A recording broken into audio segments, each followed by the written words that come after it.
You're listening to the IBJ Media Podcast Network. This is Inside Indiana Business Radio for the afternoon of Tuesday, August 19th, 2025. I'm Alex Brown.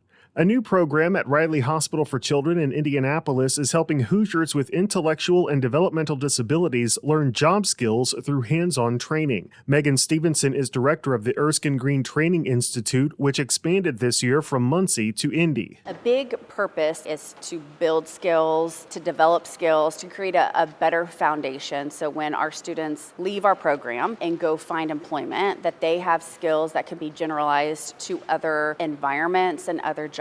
She says the Institute is in need of more employers that are willing to hire graduates or create more employment opportunities that align with the skill set graduates are leaving with. New Jersey-based private security company Securitas is continuing to look for individuals to fill hundreds of jobs as part of its expanded presence in northern Indiana. The company says it is looking to onboard 200 new employees by October 31st, with more positions being added in the following weeks. Indiana's unemployment rate stayed flat at 3.6% in July. The Indiana Department of Workforce Development says the state added 7,000 private sector jobs in the same month. The July report comes after 6 consecutive months of decreases in the state's unemployment rate. From the number one source for Indiana business news, this is Inside Indiana Business Radio. Thanks for listening to this IBJ Media podcast. You're probably going to remember this ad. Do you know why? Podcast advertising works. 85% of listeners recalled hearing an ad during a podcast, and 70% of podcast listeners have acted after hearing an ad. So whether you're looking to be heard across the entire IBJ Media Podcast Network, sponsor one of our shows, or just start with a 30-second ad, IBJ Media can help. Contact advertise@ibj.com to learn more. With the first phase of renovations at Veterans Memorial Coliseum complete, fundraising is underway for the next stage of the project in downtown Evansville. The Veterans Coliseum Preservation Foundation must collect $3.5 million to start work on ADA accessibility and other improvements, particularly when it comes to the bathrooms, according to Foundation President Jill Hahn. The bathrooms date back to their original style. Some of them don't even work. And even when we were having events, probably only about half of the restrooms worked, the sinks and so forth like that. So another part of the second phase is going to be historical preservation of the Spanish-American War Room, as well as the Grand Army of the Republic Room, which is also the big foyer that has some of the ornateness to it of the day in which it was architecturally built. To raise $3.5 million for the second phase of renovations at the Coliseum, the foundation is applying for grants and asking for donations. On November 1st, the organization will host its inaugural gala to raise money for the historic building's restoration.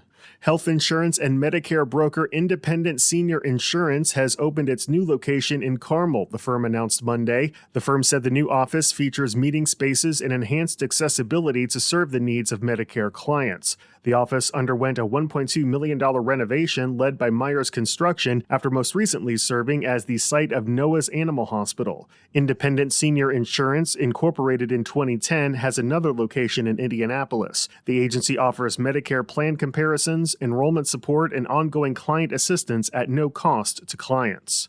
Greenfield-based Photon Automation, which produces automation and robotics systems for advanced manufacturing companies, is expanding with the launch of a new division. Photon Energy will provide contract manufacturing and development services for the battery and energy storage industry. CEO Bill Huffman says the idea for the division dates back nearly a decade when the company was tasked with building a production line for battery assembly. That really launched us into the technology behind batteries and all the processes associated with building those battery assemblies.